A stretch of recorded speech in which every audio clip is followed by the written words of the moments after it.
नमस्कार, Nepal news post dot कम हेरेर बसिराख्नुभएका तपाईँ सम्पूर्ण दर्शकबिनमा हार्दिक स्वागत छ। नेपाल न्युज पोस्ट डट कमको यस प्रत्यक्ष प्रस्तुति एनएनपी लाइभ टकको अर्को प्रस्तुति लिएर आज पनि हामी उपस्थित भइसकेका छौँ।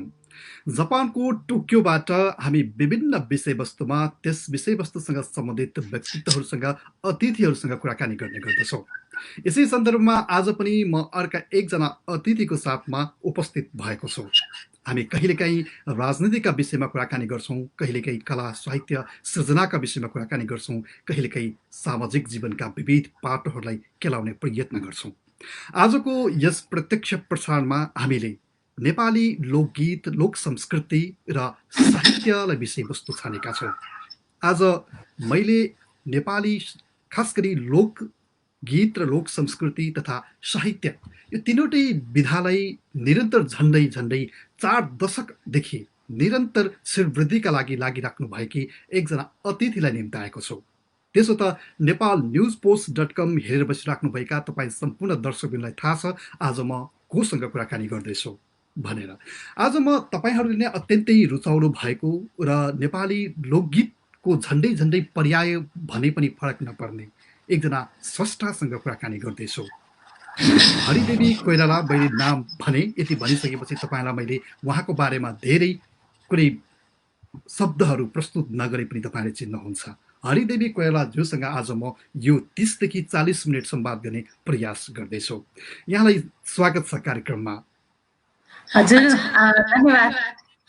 यो कार्यक्रम हेरिराख्नु भएका सम्पूर्ण देश विदेश सबै महानुभावहरुमा हार्दिक नमन गर्न चाहन्छु। आराम हुनुहुन्छ? हजुर, एकदमै। यहाँसँग कुराकानी गर्ने यो धोको झन्डै 1 दशकपछि आज साकार भएको छ, एकदमै खुसी लागेको छ। हजुर, मलाई पनि यसरी जोडिन पाउँदा एकदमै खुसी लाग्यो। हुन त यहाँसँग तीजको सेरोफेरोमा कुराकानी गर्न पाएको भए अझ यो कार्यक्रम धेरै सान्दर्भिक हुन्थ्यो होला, अझ धेरै सङ्गीतमय बन्थ्यो होला। हामीलाई हेरेर बसिराख्नु भएका दर्शकबिनहरूले तीजका गीतहरू अझ धेरै सुनेर आनन्दित हुनुहुन्थ्यो होला। आज अलिकति समय घट्किसकेको छ, यद्यपि केही तीजका प्रसङ्गहरू पनि अवश्य पनि कार्यक्रममा उठाउनेछु। गीत सङ्गीत र सँगसँगै तपाईँ साहित्यका विविध विधाहरूमा पनि समान्तर रूपमा सक्रिय हुनुहुन्छ, ती विधाहरूमा पनि आज म थोरै संवाद गर्ने प्रयास गर्नेछु। हुन त तपाईँका बारेमा मैले त्यति धेरै बुझेको छैन। म तपाईँले गाउनुहुने, तपाईँले गाउनुभएका गीत सङ्गीत, त्यसै गरी तपाईँले सङ्कलन गर्नुभएका लोकगीत, तपाईँले लेख्नुभएका सृजनाहरूसँग म त्यति धेरै नजिक त भएको छैन। तैपनि आज पढबात्री हेरेर, अरूले लिएको अन्तर्वार्ता सुनेर, अरूले लेखेका अन्तर्वार्ता पढेर तपाईँलाई चिनेको व्यक्ति अन्तर्वार्ता लिने दुस्साहस गर्दैछु। यो कुराकानी केही मिठासपूर्ण हुनेछ भन्ने आशा गर्छु। अन्य पछिल्ला दिनमा खास गरी भनौँ न बन्दाबन्दीको अवस्थाले प्रायः सबै घरमै बसिराखेको बेलामा एकजना स्रष्टा, अत्यन्तै सक्रिय जीवन बिताइराख्नु भएकी स्रष्टाको जीवन चाहिँ कसरी चलिराखेको छ अहिले पछिल्ला दिनमा? अब अहिले संसारभरि नै एउटा विचित्र अवस्था छ, एउटा मानव जीवन एउटा पिञ्जराभित्र कैद भएको अवस्था छ। अब यो विषम परिस्थितिमा पनि एउटा दैनिक गीतलाई चलाउन सूचित रहेर एउटा मापदण्ड अझै सक्रिय भने अब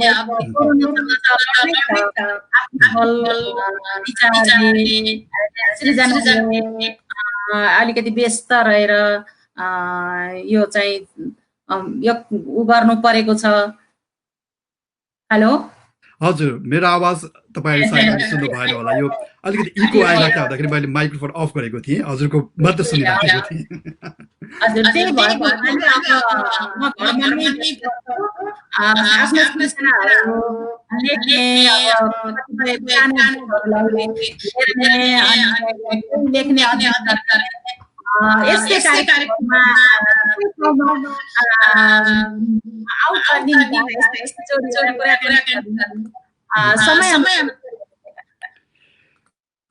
पाइन खबर घर फर्के आउनुहोस् मेरो हजुर। यो गीत रेकर्ड भएको पनि धेरै वर्ष भएछ अघि मैले थाहा पाए अनुसार 2040 सालमा रेकर्ड गर्नुभएको रहेछ।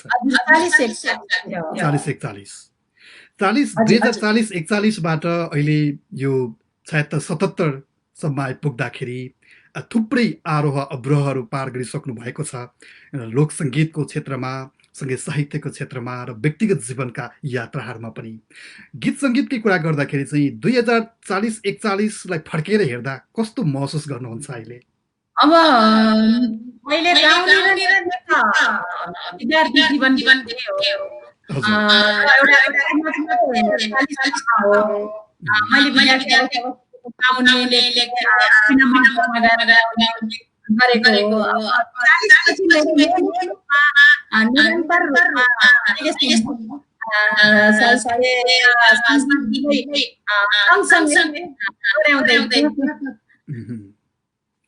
अब यो तपाईँसँगको संवादमा अरू कुराहरू त छँदैछ, एउटा गीतबाट नै यो यात्रालाई यो कुराकानीलाई अगाडि बढायो भने अझ हामीलाई हेर्दै गर्नुभएका दर्शकबिन जसले आवाज प्रष्ट नबुझेका कारणले गर्दाखेरि हरिदेवी कोइरालासँग कुराकानी गरेको भनेको छ, को हरिदेवी कोइरालासँग गरेछ भन्ने पनि लागिराखेको होला पछिल्ला पुस्तालाई। खास गरी अघिल्ला पुस्ताले त धेरै सुन्नुभयो, तपाईँको नाम मात्रै पनि काफी छ। पछिल्ला पुस्तालाई पनि तपाईँको आवाजबाट थोरै झकझक्याउँदै अगाडि बढ्न चाहे कुन गीत सुनाउनुहुन्छ? अथवा मैले भने म हजुर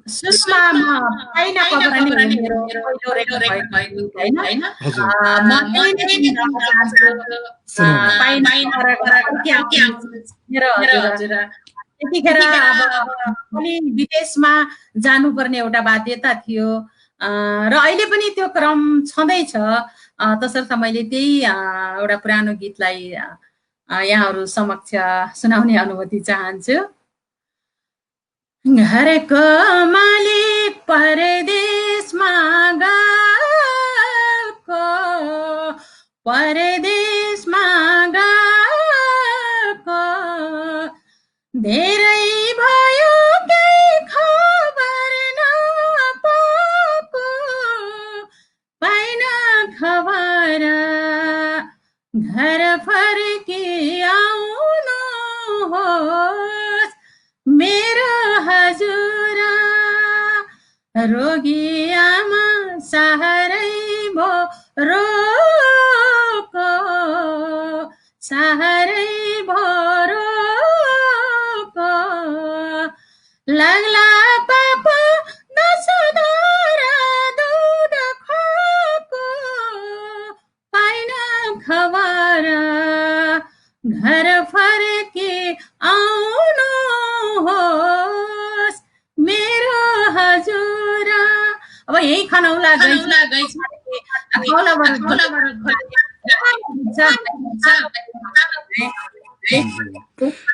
मलाई जान्न मन लागेको यो गीत त धेरै सुनियो र धेरै सुनाइयो दर्शक श्रोताहरूको माझमा, कसरी रचना भयो? यसको रचना गर्भ अलिकति जान्न चाहन्छौँ। अब यो रचना गर्भ त्यही हो हाम्रो व्यवस्था बाध्यता हैन। अब घर छोडेर परदेशिनु पर्ने त्यो आज मात्रै होइन हिजैको अवस्था हो, आज झन् धेरै त्यो क्रम बढ्दो छ र यही भोगाईलाई यिनै भोगाई भोगेका छन् दिदी बहिनीहरूले भिर पाखामा सुनाएका ती कथाहरू ती व्यथाहरू, ती आमाहरूले छोरा नहुँदाको काख रित्तिएको यी आदि इत्यादि कुराहरूले मलाई सानैबाट मैले यसैमा धेरै कविताहरू पनि बनाउँथेँ र मलाई यो गीतले चाहिँ मैले गाउँघरबाटै त्यो परिवेशलाई जुन गुरुङ बस्ती जुन मगरहरूको समाजमा अझ छेत्री बाहुन भन्दा पनि उहाँहरूको त्यो म लमजुङ बस्दाखेरि त्यो गाउँमा भएको हुनाले मैले त्यहाँ त्यतिखेर यो अवस्थालाई चित्रण गरेर मैले पाइन खबर घर फर्के आउनुहोस् मेरो हजुर भनेर त्यो जमानामा चाहिँ मैले यो गीत मेरो सुरुको मेरो रेकर्डिङ गीत नै भनौँ। रेडियो नेपालमा त आँखाभरि आँसुको धारा यो जीवनमा केही छैन सहारा हो भने क्यासेटको रूपमा त्यतिखेर यो गीत नै हो। त्यसपछि के फुला फुल्यो खोलीतिरैमा टपक्कै टिपेर लाउला सिरैमा, के फुला फुल्यो खोलीतिरैमा टपक्कै टिपेर लाउला सिरैमा, बाँसुरी बाजा हरिचन्द्र राजा तप गर्थे सीताको, कहिलेमा पनि नपुग्ने रहेछ यो मनले चिताको फनक्कै घुम्यो नरसिंही बाजा ताल्दिने ढोलाकी यो छातीभित्र दन्केको आगो यतिकै होला के फुल फुल्यो खोलतिरैमा टपक्कै टिपेर लाउन सिरैमा टपक्कै टिपेर लाउन सिरैमा 40 पछि अनि यो गीत गाएँ मैले जुन गीत सुन्यो उही गीत सुनौ लागिरहेको छ अनि सङ्कलन पनि त्यत्तिकै मार्मिक त्यत्तिकै मिठा शब्दहरू अब लय त भइ नै हाले होइन। यो तपाईँले जुन अगाडि हामीले सुन्यौँ पाइला खबर यो पहिलो पटक रेकर्ड भएको गीत भन्ने त थाहा पायौँ। हजुरले पहिलो पटक लेख्नु भएको अथवा सङ्कलन गर्नुभएको गीतै यही थियो अथवा अरू कुनै थियो र रेकर्डिङ यो भएको? यो भन्दा अगाडि आमा सम्बन्धी हजुर सुनौ न एक रुग्रा त्यो पनि। आमा दुधको त्यो भारा आमा तिम्रो सारुमै रानी दुधको त्यो भारा कहिले मैले सारुमै रानी साहेर हुर्काउँला आमा तिम्रो सारुमै रानी पोखीको घाउ दुःख दिन सारुमै रानी जन्मेछु मै साउ 10 महिना सारुमै रानी गर्भमा राखेर खोकिलामा सारुमै रानी हुर्कायौ मकेर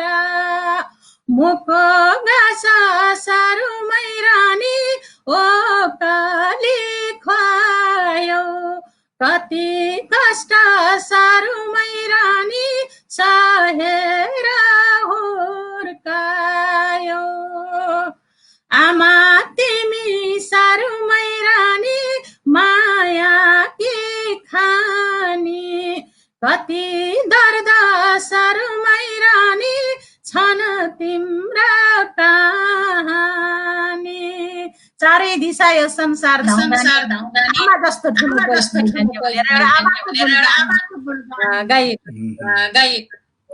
अब अलिकति यो तपाईँको आवाजमा गीतहरू सुनिसके पछाडि लोकगीतको खास गरी लोक संस्कृतिको बारेमा कुराकानी गरिराख्दाखेरि हिजो आज पनि गीतहरू त धेरै रेकर्ड हुन्छन्, कलाकारहरूको धेरै जन्म भएको छ, हरेक दिन जसो नयाँ नयाँ कलाकारहरू प्रतिभावान कलाकारहरू आइराख्नु भएको छ।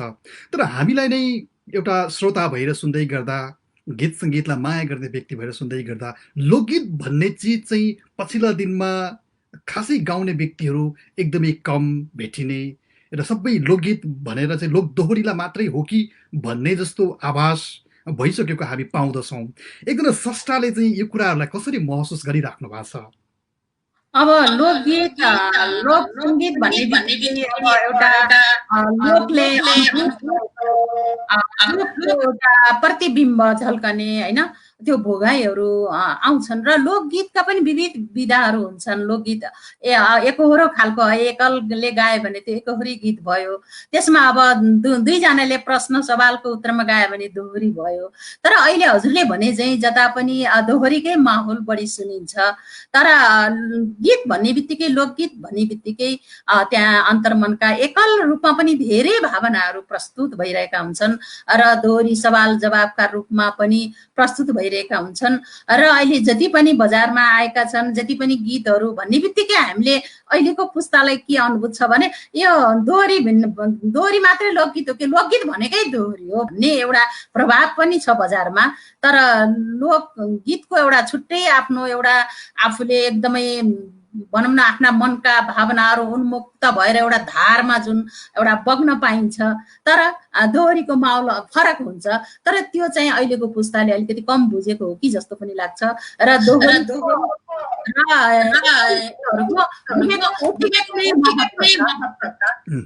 अब हजुर त प्राज्ञ पनि हुनुहुन्छ। अब यो क्षेत्रलाई भनौँ न लोक संस्कृति अथवा कला साहित्यको संवर्धन र संरक्षणमा व्यक्तिगत रूपमा त लागिराख्न नै भइ नै हाल्यो, सँगसँगै अब पछिल्ला दिनमा संस्थागत रूपमा लाग्ने त्यो अवसर पनि पाउनुभयो। लोकगीत र लोकसङ्गीतकै क्षेत्रमा अहिले पछिल्ला दिन चाहिँ संस्थागत रूपमा अथवा राज्यको तर्फबाट विभिन्न यस क्षेत्रमा लागिराख्नुभएका व्यक्तित्वहरूको तर्फबाट भएका त्यस्ता प्रयासहरू जो चाहिँ सन्तोष मानेर बोल्न सकिन्छ, केही जानकारी पाउन। अब यसमा मैले सुरुबाट नै यो क्षेत्रमा लाग्दाखेरि मैले विशेष गरेर यसलाई संरक्षण संवर्धन गर्ने र प्रवर्धन हुनुपर्छ। नेपाली लोकसङ्गीतको, नेपाली माउ भाषाको एउटा नेपाली रैथाने जुन भाकाहरू छन्, जुन भाषाहरू छन्, जुन वेशभूषाहरू छन्, यो किसिमले एउटा नेपाली लोकगीतको विकास हुनुपर्छ भन्ने मान्यता बोकेर मैले यो लोकगीतको विधामा लागे पनि म चाहिँ एउटा व्यावसायिक रूप धारण नगरिकन एउटा आफ्नो व्यक्तिगत प्रयासले यसलाई कुनै नाफा नोक्सान कुनै व्यावसायिक तरिकाले नहेरिकन मैले यसलाई संरक्षण प्रवर्धन गर्दै आइरहेकी छु। र पछिल्लो उसमा म त्यही राज्यको एउटा निकाय जसले एउटा नेपाली लोक सङ्गीत, नेपाली लोक नाट्यको एउटा राज्यको उच्च निकायमा म अहिले त्यहाँ पुगिरहँदा नेपाली लोकगीतलाई अध्ययन गर्ने, अनुसन्धान गर्ने, त्यसको व्यापक खोजबिन गर्ने र त्यसमा लोक उन्मुख जुन जात जाति भाषा भाषीका गीतहरूलाई अनुसन्धान गरेर तिनीहरूका कृतिहरू तयार गर्ने, त्यस्ता गीतहरूलाई खोजेर प्रवर्धन गर्ने र पछिल्लो पुस्तालाई हस्तान्तरण गर्ने, जहाँ नेपाली लोकनाट्यहरू छन्, लोकगीतहरू छन्, हामीसँग परम्परागत गीतहरू छन्, लोक बाजाहरू छन्, यिनीहरूको विषयमा अध्ययन गर्ने, अनुसन्धान गरेर विभिन्न सातै प्रदेशमा पुगेर त्यहाँ जहाँ जहाँ लोप हुन लागेका छन् ती हाम्रा बाजे बराजुहरूले ती गाएका, उहाँहरूले बजाएका ती बाजाहरू छन्, यिनीहरूको विषयमा खोज अनुसन्धान गर्ने र मेरो आफ्नो विचार पनि पहिल्यैदेखि एउटा संरक्षण हुनुपर्छ भनेर एकल प्रयासमा म जति लागिरहेकी थिएँ र अहिले मेरो कामको प्रकृति पनि त्यही नै छ। अब अहिले यो त समस्या छ, कोरोनाको एउटा विषम परिस्थिति छ र कामहरू अहिले कतिपय हुन सकेका छैनन् योजनाहरू, र पनि हामीले त्यो गर्ने प्रयासहरू हामीले नेपाली सारङ्गीलाई, नेपाली बाजाहरूलाई, लोक नाट्यहरूलाई एउटा प्रवर्धन गर्ने काम चाहिँ गरिराखेका छौँ।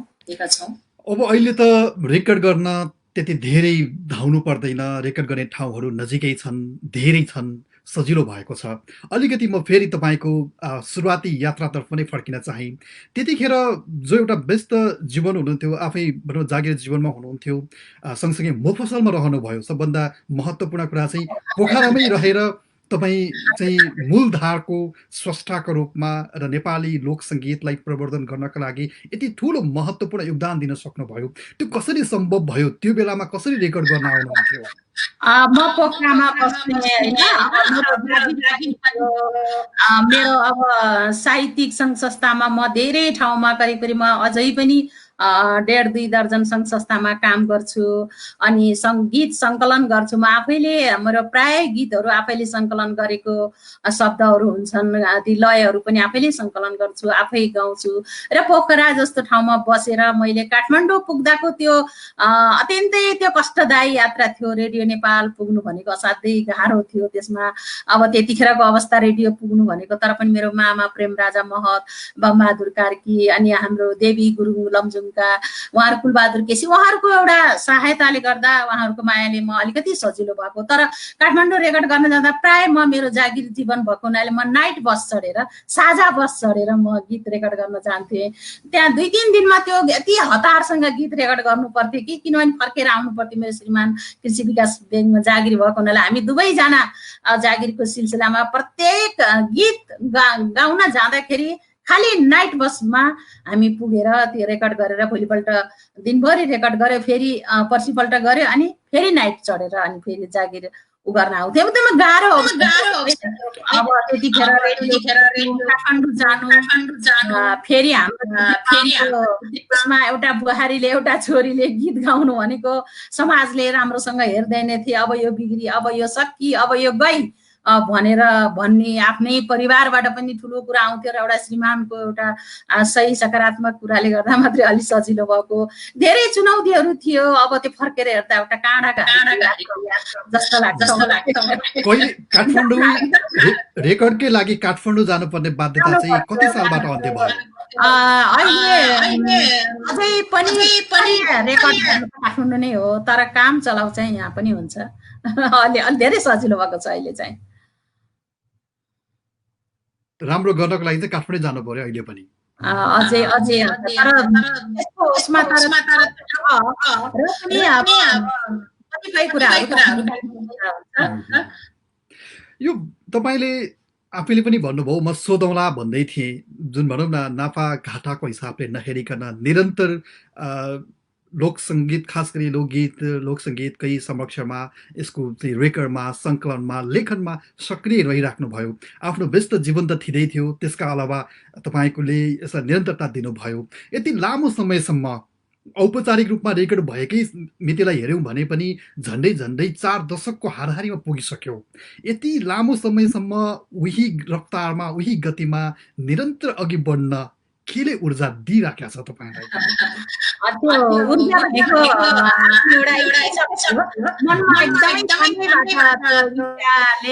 सधैँ जरो गाडेर बसेको थियो। त्यो इच्छा भए पनि उपाय हुँदो रहेछ जस्तो लाग्छ मलाई। किनभने मलाई अब कविताले पनि त्यत्तिकै आकर्षण गर्छ, केही लेख्न मन लाग्छ। त्यति राम्रो परिष्कृत रूपमा नभए पनि आफूलाई चाहिँ एउटा चित्त बुझाउने त्यो पनि एउटा माध्यम बनाएकी छु। अब गीत सङ्कलनका क्रम होस्, लेख्ने क्रम होस्, गायनको क्रम होस्, अनि त्यसपछि धेरै सङ्घ संस्थामा त्यहाँ पनि पुग्नु पर्ने नै हुन्छ। अब यी आदि इत्यादि घरको एउटा चुलो चौकोदेखि लिएर एउटा आमा, हजुरआमा, सासू सबैको भूमिकामा पनि बस्नै पर्यो, घरको व्यवहार पनि गर्नै पर्यो होइन। ती आदिलाई मैले एउटा समायोजन गरेर एउटा इच्छा शक्ति हुन्छ नि, मनभित्रको त्यो इच्छा शक्तिले नै डोर्याएर हो कि जस्तो लाग्छ। र एउटा प्रयास मात्रै हो।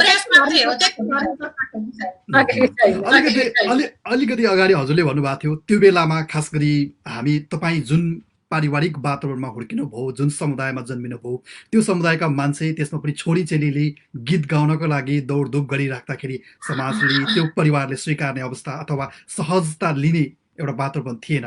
त्यसमा पनि श्रीमानको साथले मैले अर्को एउटा अन्तर्वार्ता हेरेको थिएँ रामसरको। एकदमै मलाई त्यो अन्तर्वार्ता हेरेर आफू मनदेखि नै खुसी लागेको थियो, जसको साथले तपाईँ आज तपाईँसँग यो कुराकानी गर्दाखेरि जुन गौरवको साथले नेपाली लोकगीत, लोकसङ्गीत र संस्कृति, सङ्गीत साहित्यको बारेमा बोल्न सक्नुहुन्छ। त्यो उहाँको साथ बाहेक अरूको त साथ खासै थिएन होला त्यतिखेर।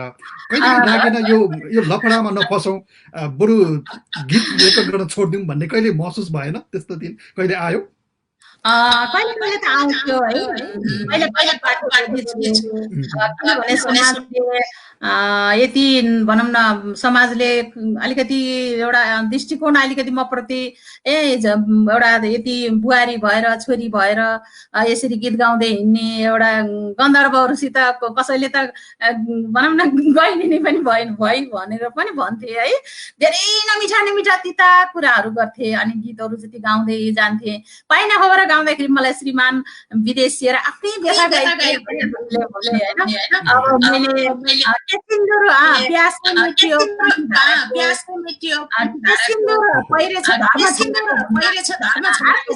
विवाह गरेर हरिदेवीलाई दुःख छ अरे भने होइन। धेरै त्यो मेरो जति गीत गाउँदै गएँ त्यति नै मेरो आदरणीय दर्शकहरूले त्यो गीतको प्रभावले त्यो अनेक पनि भन्नुभयो। र मेरो सबैभन्दा पहिला त आफ्नो समाजले चाहिँ गीत एउटा गाएको चाहिँ एकदमै मन चाहिँ कसैले नै पराउनु भएको थिएन। मैले आफ्नै क्यासेट आउँदा पनि आफ्नो घरमा रेडियो क्यासेटमा गीत बजाएर सुन्ने मेरो अवस्था पनि थिएन है।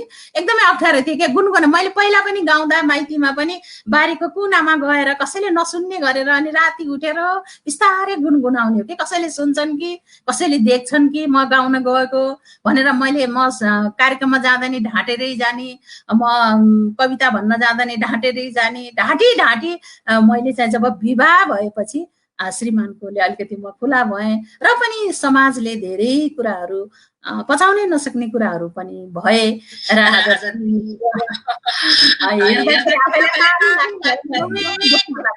मलाई कहिलेकाहीँ म आफैलाई चाहिँ कहिलेकाहीँ अचम्म लाग्ने चाहिँ तपाईँको गीतहरू सुनेर जुन म आफैले पनि सानो छँदा र सँगसँगै गीत सङ्गीत भनेको चिज चाहिँ यो रहेछ है भनेर बुझ्ने भएपछि जुन अनुमान गरेको थिएँ, जुन एउटा इमेज बनाएको थिएँ, पछाडि अरू अन्तर्वार्ताहरू हेरेपछि तपाईँलाई नजिकबाट चिन्ने व्यक्तिहरूसँगको सङ्गत पछाडि जुन पारिवारिक पृष्ठभूमि तपाईँलाई परिवारको श्रीमानले दिनुभएको साथ यी लगायत सबै कुराहरू देखिसके पछाडि तपाईँले सिर्जना गर्नुहुने गीतहरू जुन छन् नि, जस्तै पाइना खबर होइन, प्यासै मेट्यो, पानी धाराको, यी लगायतका गीतहरू चाहिँ कसरी सिर्जना भयो होला होइन, जसले चाहिँ एउटा हरिदेवी कोइरालाको जीवन नै एउटा भनौँ न बहसको विषय बनाइदियो, धेरैको व्यक्तिहरूको लागि चर्चा बनाइदियो, कति त्यही बेलाका तत्कालीन समयका पत्र पत्रिकाहरूमा समेत एउटा मसलाको रूपमा आयो। कसरी यो आफ्नो व्यक्तिगत जीवन र सिर्जना एकदमै फरक देखिनुहुन्छ सिर्जनामा, कसरी सम्भव भयो यो? सृजनामा मैले भने नि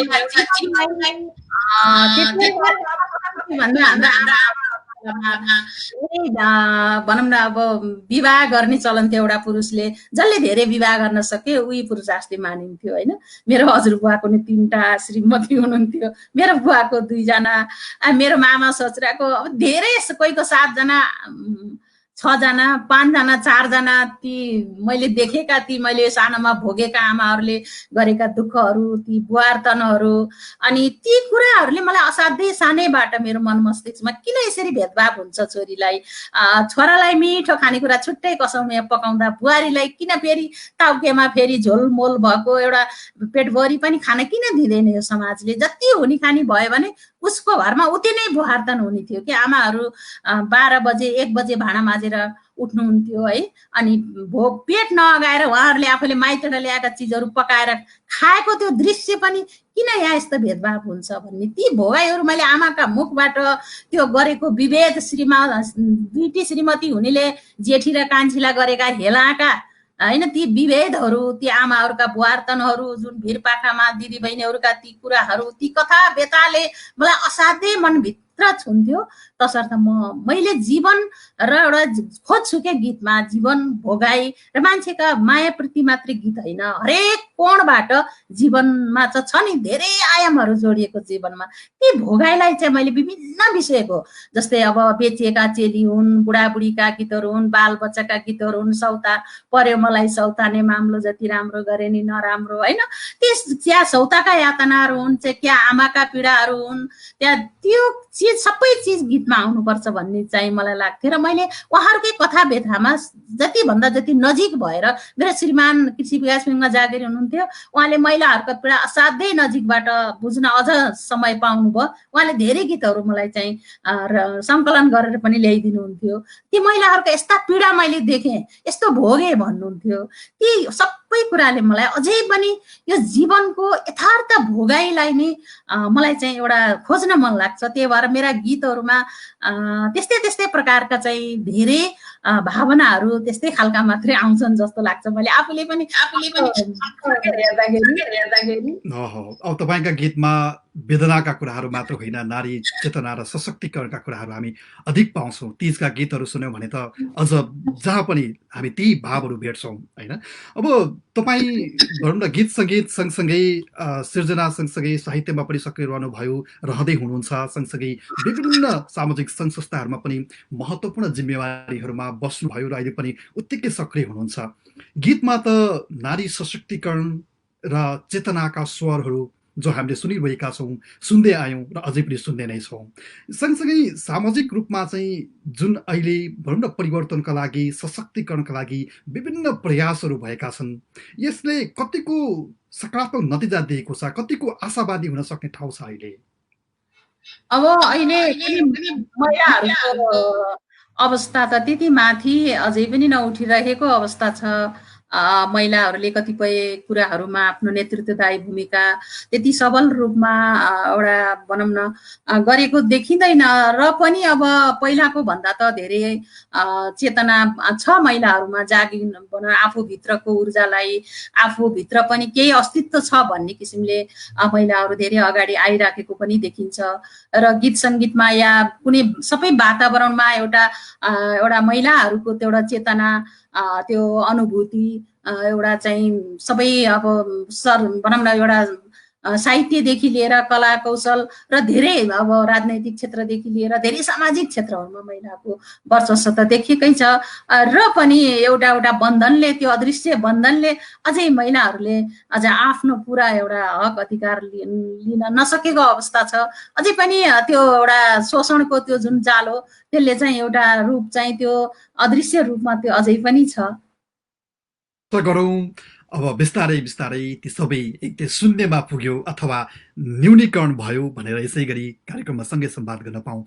यहाँ हामीले प्रतिक्रियाहरू पनि लिइराखेका छौँ, दर्शक श्रोता जसले हामीलाई विश्वका विभिन्न स्थानमा बसेर हेरिराख्नु भएको छ, उहाँले पनि प्रतिक्रियाहरू लेखिराख्नु भएको छ र कतिपयले तपाईँलाई गीत गाउन लगाउनुहोस् न पनि भनिराख्नु भएको छ र कतिपयले लोकगीत लोक संस्कृतिका बारेमा लेखिराख्नु भएको छ र एकजना तपाईँका शुभचिन्तक हुनुहुन्छ अरमान गुरुङजी, उहाँले प्रतिक्रिया लेख्नु भएको छ, सँगसँगै तपाईँलाई सम्झना गर्नुभएको छ, लेख्नु भएको छ। तपाईँलाई पनि मैले देखाइरहेको छु, दिदीलाई दर्शन भनिदिनु होला राजन भाइ भनेर भन्नुभएको छ जापानबाट। दिदीले मेरो गीत कोइली चरी गाउनु भएको थियो, बरु बिर्सिनु भयो कि भन्नुभएको छ। सम्झना छ हजुरलाई?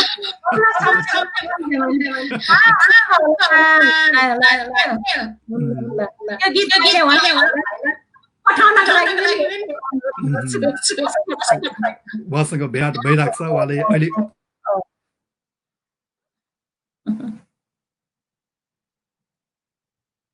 सुनेन। अब चाहिँ केही यो कुराकानीलाई एकैछिन थाती राख्दै हजुरका केही गीतहरू सुन्न चाहन्छु। अघि पनि सुने र सँगसँगै गीतसँगै तपाईँका कविताहरू पनि सुन्ने अनुमति चाहन्छु।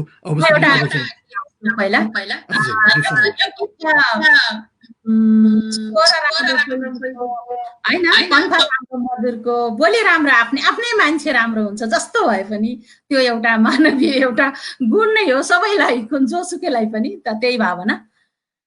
स्वर राम्रो कोइलीको, पंखा राम्रो मजुरको, स्वर राम्रो कोइलीको, कोइलीको पंखा राम्रो मजुरको, बोली राम्रो मेरै हजुरको, पानी राम्रो मूलको, छाया राम्रो पिपलको, जोडी राम्रो वनको ढोकरको, स्वर राम्रो कोइलीको, पंखा राम्रो मजुरको, बोली राम्रो मेरै हजुरको, होली राम्रो माछीले, चाबनै राम्रो चरीले, घरै राम्रो छोरा छोरीले, चरन राम्रो भेडीले, गोठै राम्रो गाईले, माइती राम्रो दाजु भाइले, स्वर राम्रो कोइलीको, कोइलीको पंखा राम्रो मजुरको, बोली राम्रो मेरै हजुरको, बोली राम्रो मेरै हजुरको। र तपाईँको यो गीत सुनिसके पछाडि यहाँ एकजना मित्र लेखिराख्नु भएको छ, देउरानी जेठानी, उहाँले तीजको गीत गाउनुहोस् न, लगाउनु न भनेर अनुरोध गर्नुभएको छ। हुन त तीज त गइसकेको छ, अलि अगाडिको समयलाई सम्झने हो भने तीज कटिसकेपछि रेडियोमा अथवा टेलिभिजनमा कतै सञ्चार माध्यममा चाहिँ त्यो गीत बजाएकै कारणले गर्दा जागिरै घुमाउनु परेका घटनाहरू पनि सुनिन्थ्यो होइन। अहिले त अब युट्युबको माध्यमबाट जहिले पनि हामीले सुनिराखेका छौँ। सम्भव हुन्छ तपाईँलाई अप्ठ्यारो लाग्दैन भने तीज गीत पनि सुनौँ न। यसपालि मैले गराएर उहाँहरूको एउटा उहाँहरूको भाषामा, उहाँहरूको भावनामा उहाँलाई नै मुख्य पात्र बनाएर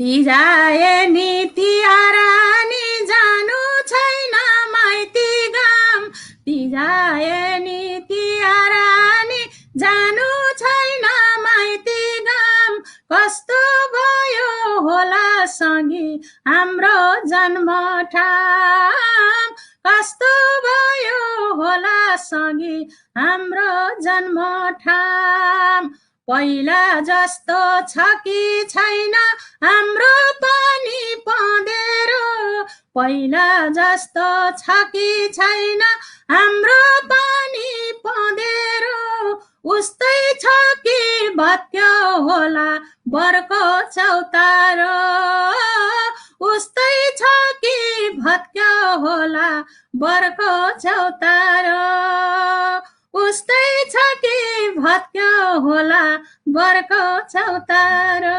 यसरी आफ्नो माइती गाउँलाई सम्झेको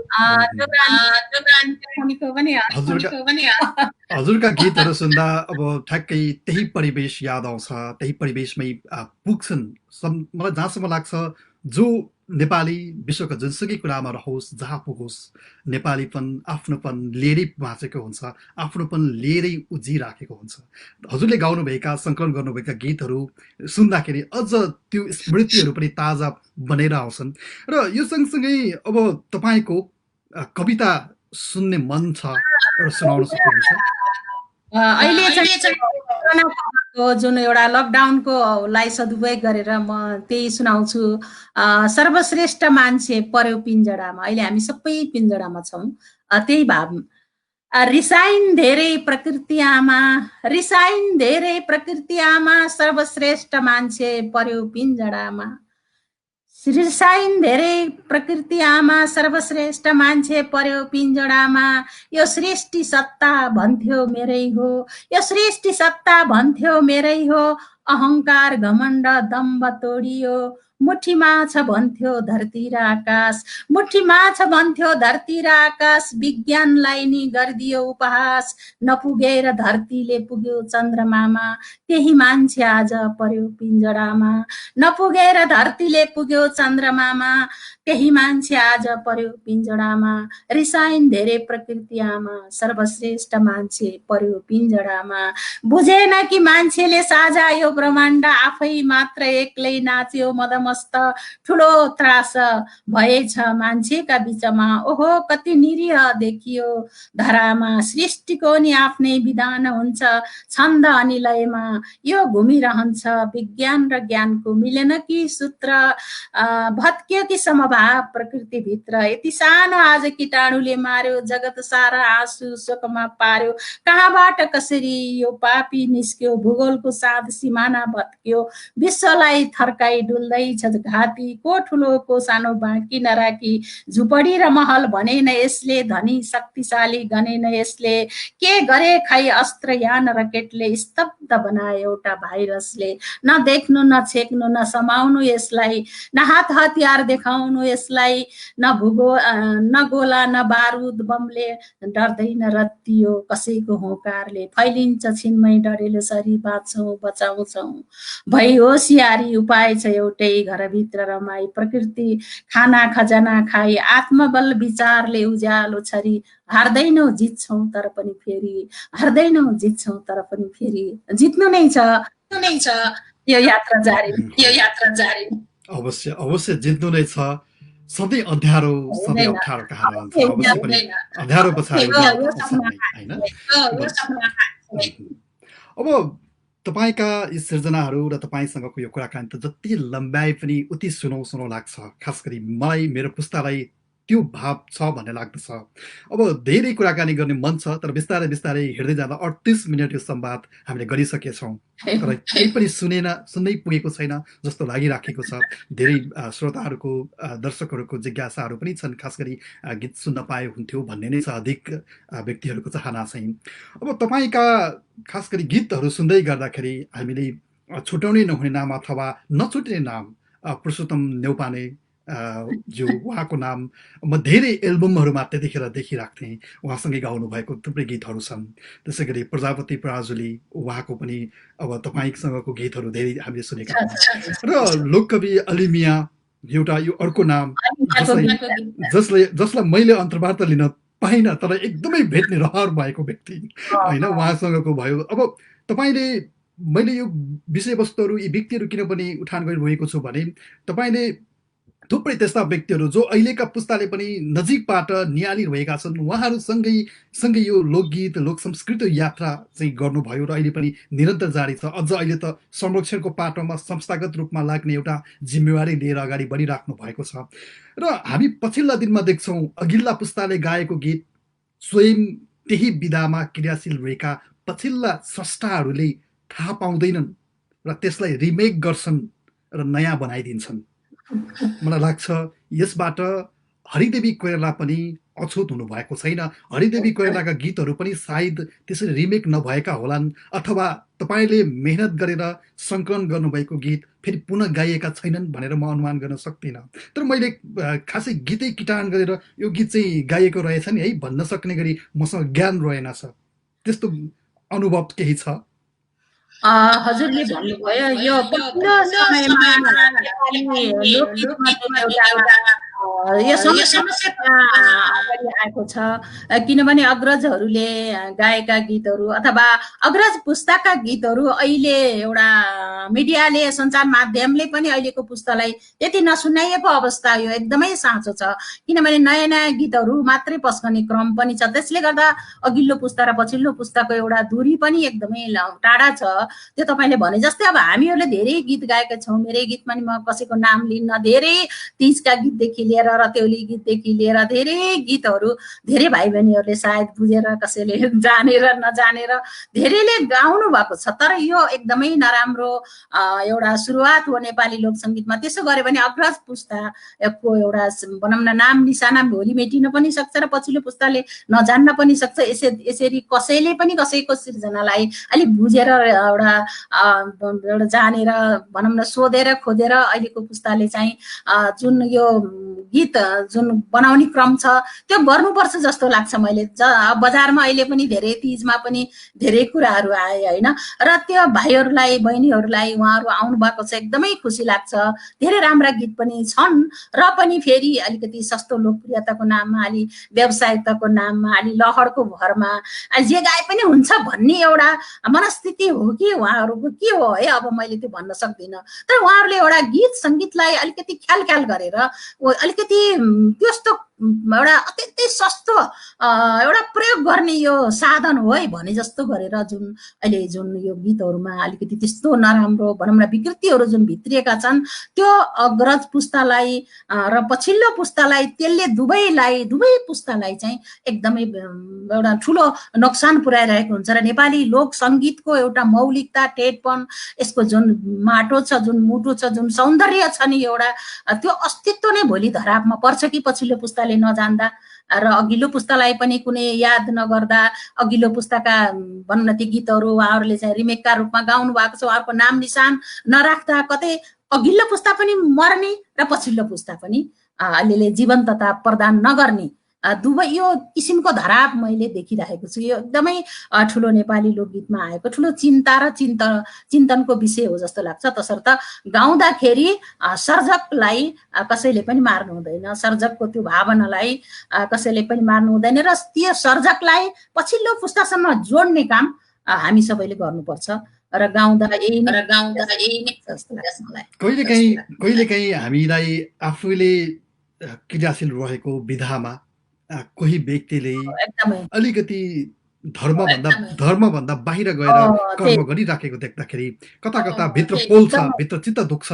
त्यसै गरी तपाईँको मैले अप्रत्यक्ष रूपमा मलाई थाहा छ केही गीतहरू तीजका गीत चाहिँ रतौलीका गीत तीजमा हालिएको छ होइन, त्यस्तो हुँदाखेरि कस्तो महसुस हुन्छ होला, कतिको दुःख लाग्छ होला? तीज गीत भन्ने बित्तिकै पर्व गीत हो होइन, हामीसँग कर्म गीत हुन्छ, संस्कार गीत हुन्छ, थुप्रै हाम्रो 12 महिनामा हरेक ऋतुहरूका, हरेक महिनाका, हरेक पर्वका, हरेक मौसमका त्यस्ता गीतहरू गाउने हाम्रो एउटा इतिहास छ हामीसँग। त्यो धनी छौँ हामी। ती कुराहरूलाई अहिले चाहिँ खिचडी जस्तो बनाइयो क्या। तीजका गीतमा रत्यौलीका गीत राखियो, दोहोरीका भाकाहरू राखियो, अब धेरै अब अहिले पश्चिमा शैलीले पनि गाउने प्रचलन आइदियो। यो के हो त भन्दा नेपाली गीतको एउटा विधा चाहिँ हामीबाट त्यो नासिँदैछ, त्यो मासिँदैछ र भोलिको पुस्ताले तीज एकादशको कथा चाहिँ हुने चाहिँ एउटा त्यो प्रचलन एकदमै त्यो बढिरहेको छ। तसर्थ यो कुरामा एकदमै ध्यान दिन जरुरी छ। अब मैले कतिको नाम लिँदाखेरि भाइ बहिनीहरूलाई चित्त दुख्ला, धेरै मेरा गीतहरूमा चाहिँ त्यो किसिमको समस्या आएको छ र मैले उहाँहरूलाई विनम्रताका साथ भाइ बहिनीहरूलाई एकदमै बुझेर हामीले आफ्नो धर्म हुन्छ नि प्रत्येक चिजको, हामी पनि कलाकार हौँ, कलाकारले सबैले पछ्याएको हुन्छ, हेरिरहेको हुन्छ र कलाकारले एउटा समाजको एउटा संवाद पनि हो, तसर्थ हामीले गाउँदाखेरि अत्यन्तै बुझेर अध्ययन गरेर सोधेर गाउन म विनम्र अनुरोध गर्न चाहन्छु। त्यो समस्या नेपाली लोकगीतमा यस्तै रह्यो भने भोलि हाम्रो नेपाली लोकगीतको जरो एकदमै भोलि मर्न पनि सक्छ र हामीले एउटा ठुलो एउटा संस्कृति छैन भने हामी चाहिँ नेपालको अस्तित्व पनि छैन।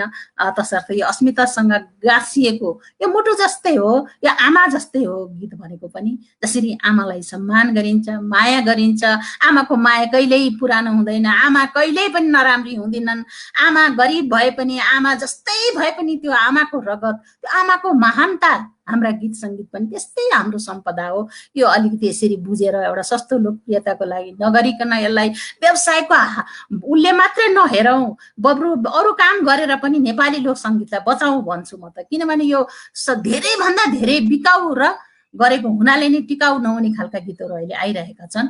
हामीले बिकाउमा मात्रै पनि नहेरौँ है, र यसलाई चाहिँ एकदमै यसको जीवन्तताप्रति पनि हामी सचेत रहनुपर्छ।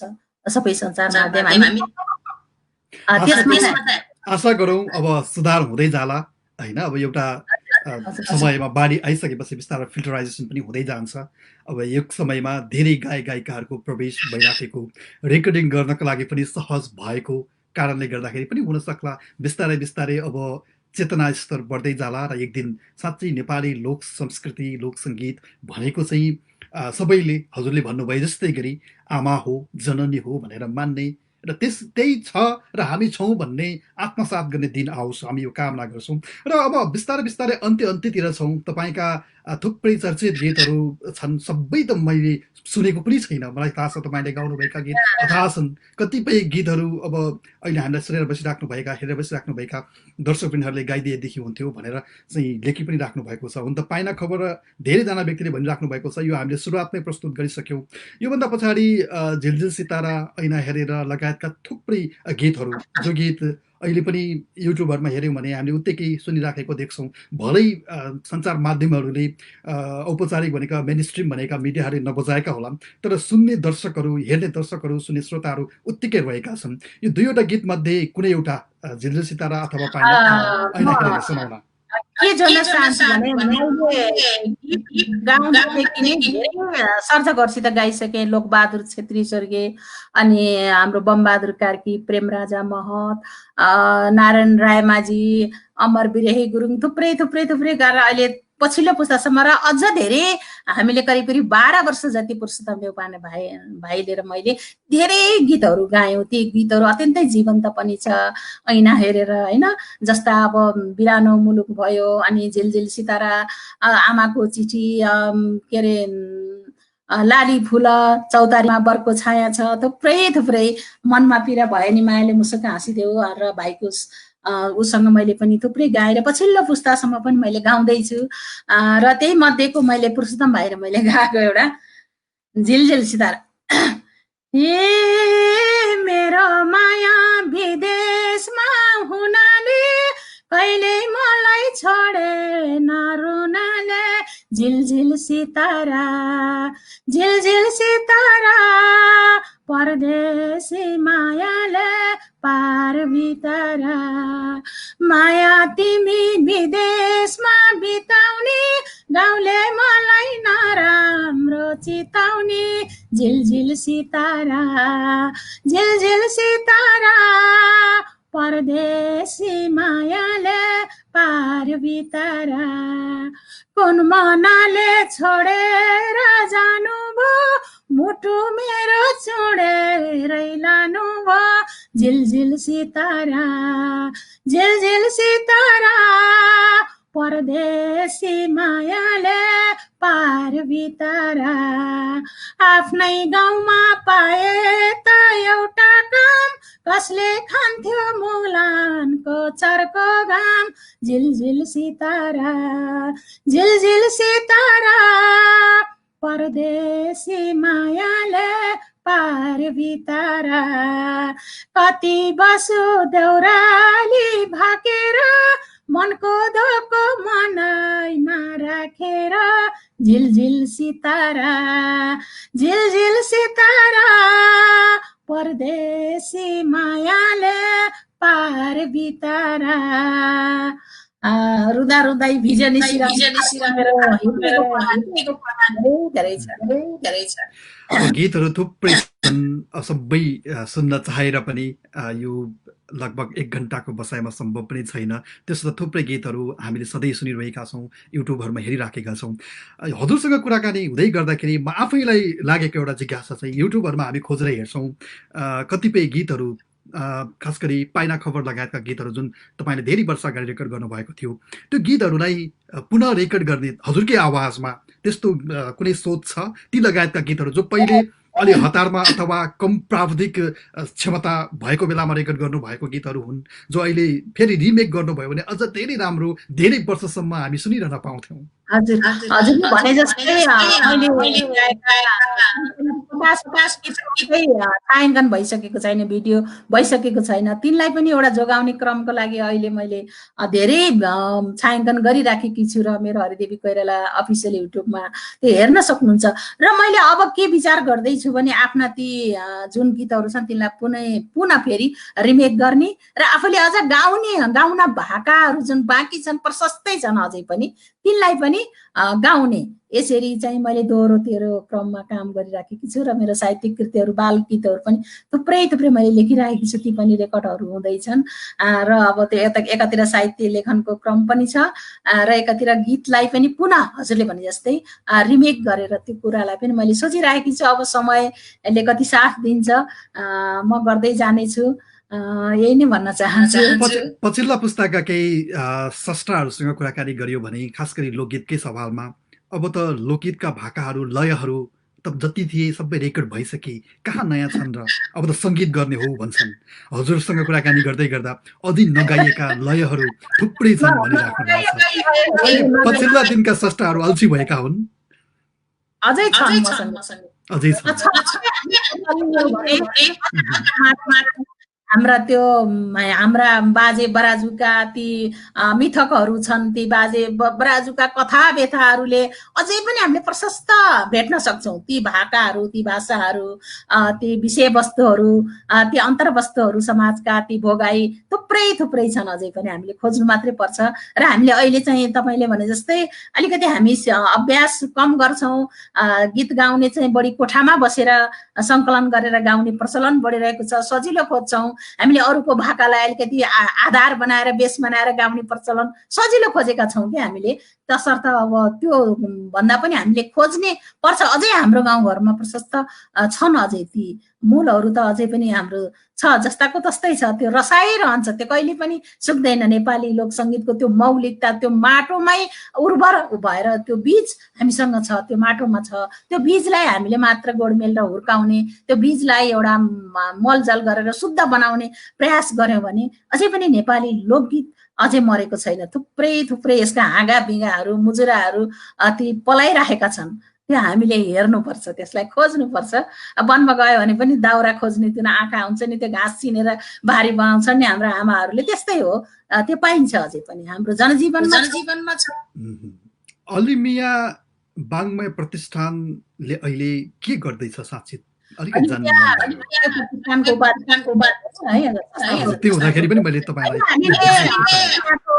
शतवार्षिकी पनि मनाइयो र थुप्रै देशदेखि विदेशसम्मका करिब 300 भन्दा बढी स्रष्टाहरूलाई उहाँहरूकै घर आँगनमा पुगेर उहाँहरूलाई सम्मान गर्ने हामीले बङ्गलादेशमा पुग्यौँ, भनौँ न नेपाल भाषीहरू भएको ठाउँमा, जुन इन्डियामा पनि थुप्रै ठाउँमा पुग्यौँ।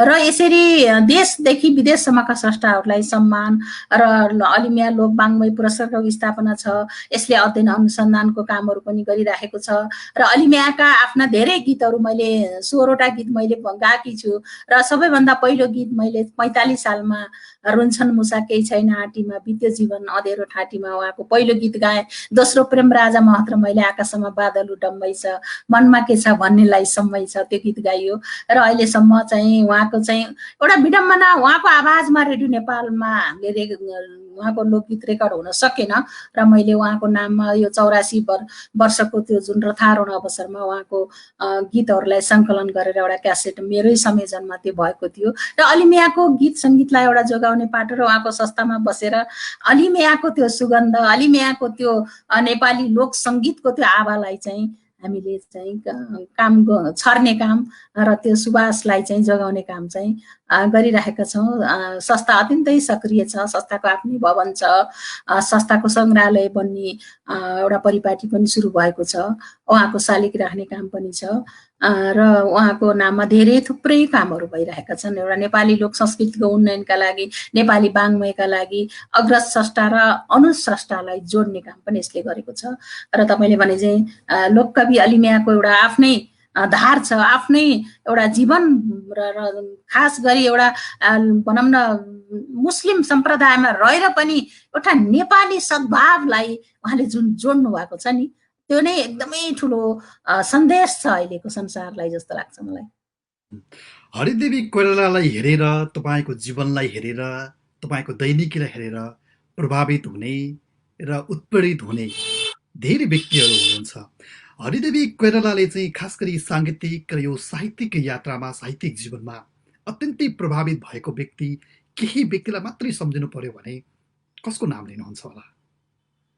मैले मेरा लागि सबै साहित्य सङ्गीतका तपस्वीहरू हुनुहुन्छ जसले यो तपोभूमिमा आफ्नो एउटा साधना गरेर, तप गरेर, जप गरेर, ध्यान गरेर नेपाली लोक सङ्गीत कलालाई उठाउनु हुने ती मूर्धन्य मेरा अग्रज स्रष्टाहरू, ती सबैलाई हार्दिक नमन गर्न चाहन्छु। अहिले भर्खरै एउटा राष्ट्रको एउटा राष्ट्रकवि धरोहर लाई हामीले गुमाएको छौँ, उहाँप्रति पनि हार्दिक श्रद्धा सुमन व्यक्त गर्न चाहन्छु। शोक सन्तप्त परिवारप्रति हार्दिक समवेदना, उहाँलाई सम्झिरहेका छौँ। नेपाली माटोले जुग जुग सम्झने छ। यस्ता धरोहरको को नाम लिँदै म नतमस्तक हुन्छु, तसर्थ सबै मेरा लागि प्रिय, त्यत्तिकै आदरणीय, त्यत्तिकै समादरणीय, त्यत्तिकै मेरो श्रद्धा सधैँ, मेरो आत्मा, मेरो हार्दिकता उहाँहरूप्रति, उहाँहरूको चरणप्रति जहिले पनि म झुकिरहनेछु।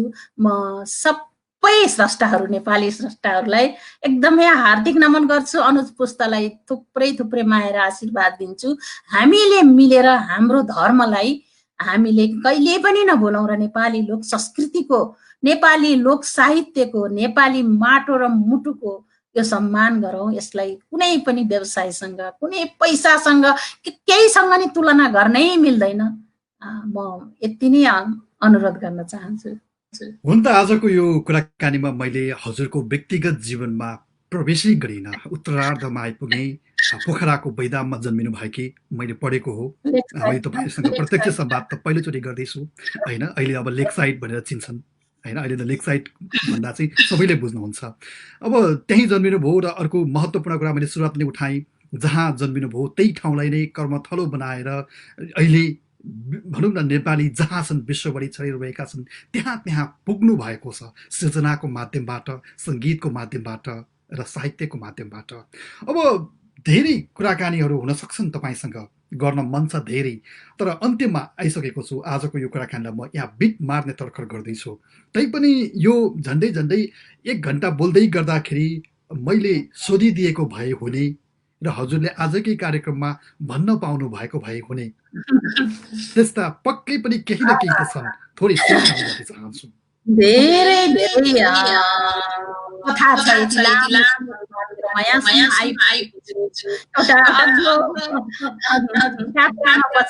फर्केर हेर्ने उमेर भइसकेको छ होइन।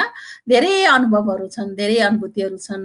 म एकदमै सुन्दर ठाउँमा जन्म हुन पायो होइन। र म अहिले लेक साइड भनिन्छ पोखराको त्यो फेवातालको पानी पिएर म 15-16 वर्ष हुँदाखेरि मजाले त्यो पानी पिएर हामी हुर्केको, त्यहाँ पौडी खेलेको, त्यो रानी वनको सायद त्यही फेवाकै छालले मलाई गाउन सिकायो, केही 2-4 शब्द लेख्न सिकायो। र म त्यस्तो ठाउँमा जन्मिएर मेरो जुन यो यात्राको पाटोको ती काँडाहरू पन्छाएर, ती काँडाले भुजेका ती रगतका ती डोबहरू, ती खिलहरू अझै पनि मेरो मनमा गडेरै बसेका छन्। र त्यो खिलबाट मैले ऊर्जा लिएर त्योबाट मैले एकदमै इच्छा शक्ति बढाएर मैले केही गर्नु छैन अर्को अगाडि भनेर एउटा भित्रको ऊर्जाले मात्रै मैले केही गर्न सकेँ, मैले धेरै गर्न सकेकी छैन। र पनि म के भन्न चाहन्छु भने सबैले एउटा आफ्नोपनलाई जहाँ रहेर पनि, जहाँ भएर पनि नेपाली मन जहिले पनि नेपाली मन भएर बाँचोस्, जहाँ बस्दा पनि हुन्छ, तर मन चाहिँ नेपाली हुनु पर्यो। तन जहाँ भए पनि त्यो भावना, त्यो एउटा विचार, त्यो एउटा कर्म राष्ट्रप्रति नै सम्झेर गर्नु पर्यो जस्तो लाग्छ मलाई। तसर्थ यहाँले मेरो त थोरै पाटो मात्रै, मैले पनि अहिले बोल्दा कताबाट बोलौँ, मेरो कुराहरू कताबाट सुरु गरौँ, अब त्यो थोरै हुन्छ नि, त्यो त्यो यो त केही पनि होइन। र धेरै कुराहरू थिए मैले मेरा समादरणीय श्रोताहरूलाई सुनाउनु पर्ने कुरा, समय थोरै छ। र पनि केही छोटो मोटो मात्रै भन्ने जुन एउटा मैले पनि धेरै सम्झिनँ। अब कस्तो भन्दा कार्यक्रममै हाम्रो छोटो छ, त्यो भएको हुनाले पनि कार्यक्रमको सिलसिला, बोलीको सिलसिला नमिलेको हुनसक्छ। तर हजुरले मलाई यसरी सम्झिनु भयो र जे सोध्नुभयो त्यो लगभग अब धेरै कुराहरू चाहिँ आएका छन्। र यहाँभित्रका अन्तर कुराहरू, अति दुःखहरू, ती पीडाहरू, कति खुसीहरू, ती गीतका धेरै पाटाहरू चाहिँ फेरि पछि मिलेछ भने बोलाउँला, सुनाउँला। र म यत्तिकै नै असाध्यै आभारी भएकी छु। के भनौँ, म एकदमै धन्य भएको छु। म आज तपाईँसँग कुराकानी गर्ने यो वर्षौँ अघिको प्यास थोरै भए पनि एउटा झिनो मात्रामा भए पनि उठान गर्न पाएको छु। समयले साथ दिएछ भने फेरि यसै गरी भौतिक रूपमा सँगै बसेर कुराकानी गर्न पाउने हो भने त्यो अझ भिन्दै महसुस हुन्थ्यो होला। त्यो सम्भव भएको छैन। हजुर सुन्दर नगरी पोखरामा हुनुहुन्छ, म कङ्क्रिटहरूको सहर टोकियोमा बसेर बोलिराखेको छु। तैपनि यो जुन इन्टरनेटले, प्रविधिले यतिसम्म सहजीकरण गरिदियो, सहजता दियो, यसप्रति पनि अत्यन्तै आभारी छु। र हजुरको यो महत्त्वपूर्ण समय र यो महत्त्वपूर्ण कुराकानीको लागि म हृदयदेखि नै धेरै धेरै धेरै आभारी छु। फेरि पनि यस्तै संयोग मिलाएर कुराकानी गर्ने अपेक्षा गर्दछु। हजुर, अब म पनि जाँदा जाँदै अब यो विषम परिस्थितिमा छिटै यो जगतले आफ्नो लयमा यो लयमा छिटै फर्कियोस्। हामी सबै सारा जगतको यही कामना छ। सुरक्षित रहौँ, आत्मबल बढाउँ, र जो जहाँ छौँ आफ्नोपनलाई नभुलौँ, संस्कृतिलाई नभुलौँ। र तपाईँहरूलाई पनि धेरै धेरै विदेशमा रहनु भएको छ, मन नेपालमै छ। तपाईँहरूको त्यो उर्वर मन सदा तपाईँहरूलाई चाहिँ एकदमै राम्रो होस्। र सबै नेपाली दाजुभाइ दिदीबहिनीहरूमा फेरि हार्दिक नमन गर्दै हामी सबै यो बचाउँ भन्न धेरै धन्यवाद। आज भने बिदा माग्छु। हवस्। आदरणीय दर्शकबिन, आज हामी कुराकानी गर्दैथ्यौँ वरिष्ठ लोक गायिका तथा साहित्यकार हरिदेवी कोइरालासँग। उहाँको जीवन र उहाँको सङ्गीत यात्रा र उहाँको सिर्जना यात्राको कुराकानी यो 1 घन्टाको समयावधिमा खासै खोतल्न सकिँदैन, सम्भव छैन। र पनि एउटा सानो दृष्टता गरेको थिएँ। धेरै कुराहरू छुटेका छन्, यो थाहा छ। धेरै सोध्नुपर्ने कुराहरू सोधिएका छैनन् र नसोध्नुपर्ने कुराहरू पनि सोधिए होलान्, अथवा तपाईँले अपेक्षा गर्नुभए अनुसारको प्रश्नहरू भएन होलान्। र त्यो अवश्य पनि हुँदैन, मलाई थाहा छ। र तपाईँका बाँकी रहेका प्रश्नहरू, जिज्ञासाहरूलाई फेरि अन्य बसाइहरूमा हामी समेट्दै जानेछौँ। आज यतिन्जेलसम्म हेरेर साथ दिनुभयो। र आजका हाम्रा अतिथि हरिदेवी कोइरालाज्यूले भन्नुभए जस्तै गरी विश्वका जुनसुकै कुनामा हामी जहाँसुकै पुगे तापनि आफ्नोपन, आफ्नो पहिचान भुलेर हामी हुन सक्दैनौँ। त्यसैले हाम्रो पहिचान भनेको त्यही हो, लोक संस्कृति, लोक सङ्गीत र तपाईँको आफ्नो परम्परा र पहिचान त्यहीँ लुकेको छ। आफ्नोपन नभुलौँ। हामी पनि यो कामना गर्छौँ, हामी पनि यो प्रयत्न गरिराखेका छौँ। र आजको कार्यक्रममा हेर्दै गर्दा केही जिज्ञासा लागेको छ भने, हेर्दै गर्नुभएको माध्यममा तपाईँलाई प्रत्यक्ष रूपमा कमेन्ट गर्न असहज महसुस भएको छ भने इनबक्समा हामीलाई म्यासेज गर्नुहोस्, अथवा तपाईँले audiogautam@gmail.com मा मेल पनि गर्न सक्नुहुन्छ। nepalnewspost.com मा यी र यस्तै विविध विषयवस्तुहरूमा हामी फरक समय र फरक दिनमा फरक अतिथि सँगसँगै फरक प्रस्तोताहरू उपस्थित हुने गर्दछौँ। आजको कार्यक्रममा म राजन गौतम उपस्थित रहे र तपाईँलाई केही गुनासाहरू छन् भने खुलेर लेखिदिनु होला। तपाईँका गुनासाहरू, तपाईँले राख्नुभएका प्रतिक्रियाहरूले हामीलाई अझै परिमार्जित बन्नको लागि मद्दत गर्नेछ।